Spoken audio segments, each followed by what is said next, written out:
বন্ধুরা, পুরীর মন্দিরে জগন্নাথ দেবকে কেন প্রত্যহ খিচুড়ি ভোগ দেওয়া হয়? কর্মাবাই ছিলেন জগন্নাথ দেবের উপাসক। তিনি ওড়িশার পুরীতে অবস্থিত জগন্নাথ মন্দিরের কাছেই বসবাস করতেন। তিনি জগন্নাথ দেবকে পুত্র স্নেহে ভালোবাসতেন।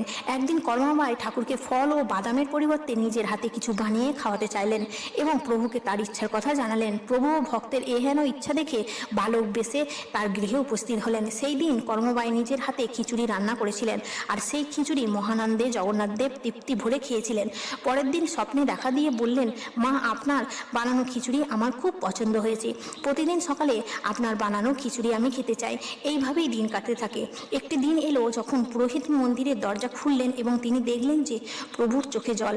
কারণ জিজ্ঞাসা করতে বললেন যে আজ তার মা কর্মাবাই স্বর্গগত হয়েছেন, এখন কে তাকে খিচুড়ি খাওয়াবে? তখন পুরোহিত বললেন, প্রভু, আজ থেকে আপনার খিচুড়ি ভোগ আমরাই বানাবো, আপনাকে আপনার মায়ের অনুপস্থিতি অনুভব করতে দেব না। সেই থেকেই আজও পুরীর মন্দিরে প্রভুকে সকালে খিচুড়ি ভোগ দেওয়া হয়।